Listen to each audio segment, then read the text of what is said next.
മരിച്ചുപോയാൽ എല്ലാവരും ഞെട്ടും, കരയും എന്നൊക്കെ നമ്മൾ വിചാരിക്കും. എന്നാൽ ഒന്നും ഉണ്ടാകില്ല. നമ്മുടെ ജീവിതത്തെ പറ്റി ഒന്ന് നോക്കാം. നമ്മൾ എന്തോ വലിയ സംഭവമാണെന്നൊക്കെ വിചാരിക്കും. നമ്മളില്ലെങ്കിൽ ഈ ലോകം തന്നെ നിന്നു പോകുമെന്നൊക്കെ കരുതും.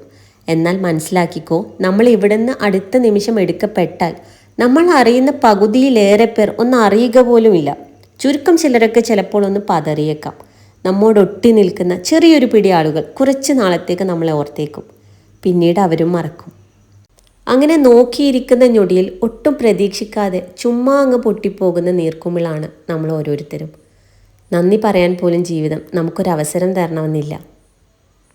അലമാരയിൽ എടുക്കാതിരിക്കുന്ന പാത്രത്തിൽ ഒരു തവണയെങ്കിലും വയറ് നിറയെ ആഹാരം കഴിക്കണം. എടുക്കാതെ വെച്ചിട്ടുള്ള വസ്ത്രങ്ങളൊക്കെ ഒന്നെടുത്തൊടുക്കൂ. ഇഷ്ടപ്പെട്ട ഭക്ഷണങ്ങളൊക്കെ ഉണ്ടാക്കി അല്ലെങ്കിൽ വാങ്ങി കഴിക്കാം. പേഴ്സിൽ എടുക്കാതെ സൂക്ഷിച്ചു വെച്ചിരിക്കുന്ന ആ 2000-ൻ്റെ നോട്ടെടുത്ത് ഇഷ്ടപ്പെട്ടൊരു സിനിമ കാണുകയോ ഇഷ്ടപ്പെട്ടത് വാങ്ങുകയോ ഭക്ഷണം വാങ്ങി കഴിക്കുകയോ ചെയ്യാം.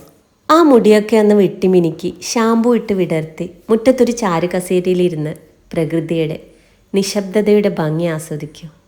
ജീവിക്കുക ഓരോ നിമിഷവും ആരെയും തൃപ്തിപ്പെടുത്താനല്ല, മറിച്ച് ഓരോ രാത്രിയും കണ്ണടയ്ക്കുമ്പോൾ ഉറങ്ങാൻ പാകത്തിന് നമ്മളായി ജീവിക്കുക. നമ്മൾ ഇവിടുന്ന് പോയാൽ ആർക്കും ഒരു നഷ്ടമില്ലെന്ന് മനസ്സിലാക്കുക.